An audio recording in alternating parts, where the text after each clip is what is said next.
आज टीवी 24 में आप सभी का स्वागत है। इस वक्त की सबसे बड़ी खबर राजधानी रांची के एसएसपी कार्यालय से। जी हां, पिछले दिनों नगरी थाना क्षेत्र के दलादली चौक में सुभाष मुंडा हत्याकांड का खुलासा। जी हां, दलादली चौक स्थित सुभाष मुंडा के ऑफिस में घुसकर अज्ञात अपराधियों द्वारा गोली मारकर हत्या किए जाने को लेकर रांची एसएसपी किशोर कौशल ने की प्रेस वार्ता। 3 लोगों को इस मामले में किया गया गिरफ्तार। पुलिस के द्वारा त्वरित कार्रवाई करते हुए काला रंग का रॉड लोडेड रिवॉल्वर, एक काला रंग का 2 लोडेड पिस्टल, हत्या में प्रयुक्त एक देसी पिस्टल, टोयोटा फॉर्च्यूनर गाड़ी, 4 मोबाइल फोन बरामद किए गए। जमीन विवाद मामले को लेकर सुभाष मुंडा की हुई थी हत्या। विनोद उर्फ कन्हैया, जो कि सुभाष मुंडा का काफी करीबी आदमी था, जमीन की कारोबार से लेकर पैसे का लेन देन के साथ साथ कई व्यवसाय में सुभाष मुंडा का पार्टनर भी था। छोटू, खलखो, अभिजीत कुमार, इस हत्याकांड में 3 लोग मुख्य रूप से अभियुक्त पाए गए हैं और अपने घटना को स्वीकार किया है। 15 लाख रुपए में शूटर भाड़े पर व्यवस्था किया गया था और पुलिस के द्वारा पूछताछ जारी है। इस घटना में कौन कौन लोग शामिल है और जल्द होगा इसका पूरा खुलासा। दलादली चौक के पास व्यवसायी सह राजनेता सुभाष मुंडा की उनके कार्यालय में घुसकर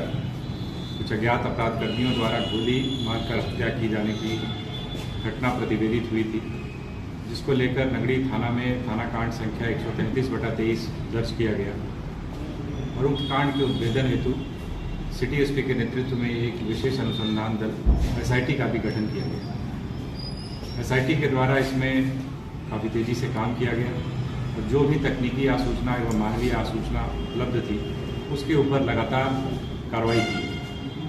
कार्रवाई के दौरान अनुसंधान के अंतर्गत यह बात सामने आई कि सुभाष मुंडा, जो मुख्य तौर पर ज़मीन के कारोबारी थे, ज़मीन के कारोबार से संबद्ध थे, उनका नगरी थाना अंतर्गत ही दलादली मौजा में 119 डेसिमल के भूखंड के स्वामित्व को लेकर वहीं के एक और जमीन कारोबारी छोटू खलको छोटू उरांव के साथ विवाद पिछले कुछ समय से चला आ रहा। इस 119 डेसिमल के अलावा एक और ज़मीन थी जो लगभग 90 डेसिमल का एक प्लॉट था, उसको लेकर के भी छोटू खलको के द्वारा एक एग्रीमेंट किया गया था, जिसको लेकर मृतक के साथ विवाद चला आ रहा। ये 2 जमीन स्पष्ट तौर पर अभी तक ये भूखंड सामने आए हैं जिसको लेकर विवाद की स्थिति थी। इसके अलावा भी कुछ ऐसे मामले प्रकाश में आए हैं जिसको लेकर दोनों के बीच में जमीन को लेकर एक विवाद की स्थिति बनी है, जिस पर अनुसंधान अभी किया गया। उक्त 119 डेसिमल जमीन पर कब्जा करने के उद्देश्य से छोटू खलको ने सुभाष मुंडा का सहयोगी, उनके साथी कारोबार में संलिप्त रहा है, संलग्न रहा है, विनोद कुमार उर्फ कन्हैया, उसके साथ में एक डील की कि 119 डेसिमल जमीन अगर हमारे कब्जे में आ जाती है सुभाष मुंडा को की हत्या करने के पश्चात या उसको रास्ते से हटाने के बाद, तो उस ज़मीन में हम लोग दोनों ही आधा आधा हिस्सा उसमें कर लेंगे। तो एक तरीके से इन दोनों ने ही सबसे पहले प्लान किया, जिसमें कि इसका ड्राइवर सह पार्टनर अभिजीत पाड़ी, जो छोटू कल्को का ड्राइवर सह पार्टनर है, वो भी इसमें शामिल था, जिसको इस पूरे घटनाक्रम की जानकारी थी और वो भी इसमें एक तरीके से संलिप्त था। इसके पश्चात छोटू कल्को और विनोद ने उसके एक करीबी कुख्यात अपराधकर्मी से संपर्क किया, जिससे यह डील हुई कि 15 लाख रुपए नकद उसे दिए जाएंगे और 10 डेसिमल ज़मीन, जो 119 डेसिमल का प्लॉट था, उसमें से 10 डेसिमल ज़मीन भी उसको दी जाएगी। इसके आधार पर उस कुख्यात अपराधकर्मी के द्वारा शूटर्स के भी अरेंजमेंट किए गए और विनोद कुमार उस कन्हैया के द्वारा उक्त अपराधकर्मी को 3 लाख रुपये एवं छोटू खलको के द्वारा 1 लाख रुपये अग्रिम राशि के रूप में उपलब्ध कराया गया। छोटू खलको के द्वारा एक देसी पिस्टल भी अपराधकर्मी को उपलब्ध कराया गया, जिसका प्रयोग घटना को पारित करने के लिए हत्या के दौरान किया गया। छोटू खलको और विनोद कुमार के सहयोग से उक्त अपराधकर्मी और उसके सूत्रों द्वारा घटना स्थल का जो है वो पूर्व से ही रेकी किया गया। पहले से ही लगभग ये प्लानिंग तकरीबन 20 दिनों के पहले की है और 1 हफ्ता पहले भी इसकी रेकी की गई। घटना के 1 दिन पूर्व भी इस बात की रेकी की गई कि किस प्रकार से सुभाष मुंडा का मूवमेंट रहता है, कब वो आते जाते हैं, क्योंकि विनोद उनका करीबी भी था, इसलिए उसे मूवमेंट की पूरी जानकारी भी थी।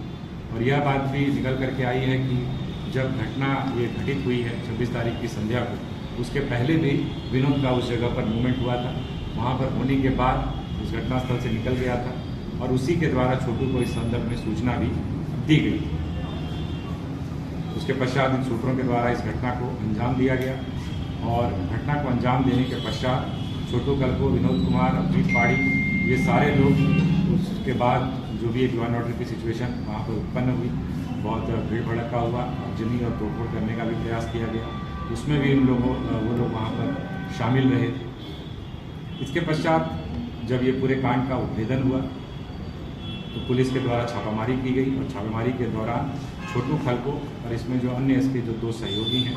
इन तीनों को उपलब्ध हथियारों के साथ जो है नया सराय नगड़ी रोड से गिरफ्तार किया गया है,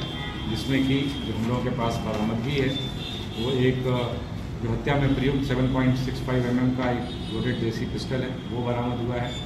एक .22 का लोडेड रिवॉल्वर भी मिला है, एक काला रंग का पंप एक्शन शॉटगन भी मिला है और एक काला रंग का टेलीस्कोपिक लोडेड स्पोर्टिंग राइफल भी वहाँ से बरामद हुई। इसके अलावा 4 मोबाइल फ़ोन भी बरामद हुए हैं और जिस गाड़ी से ये लोग भागने के फिराक में थे वो गाड़ी भी एक टोयोटा फॉर्च्यूनर गाड़ी है, वो गाड़ी भी इनके पास से बरामद हुई है। इस प्रकार से इस पूरे कांड का खुलासा किया गया है। कुछ लोगों की गिरफ्तारी अभी शेष है, जैसा मैंने बताया, उनके लिए पुलिस लगातार विभिन्न स्थानों पर छापेमारी कर रही है और उम्मीद है कि बहुत जल्द उनकी भी गिरफ्तारी सुनिश्चित की जाएगी।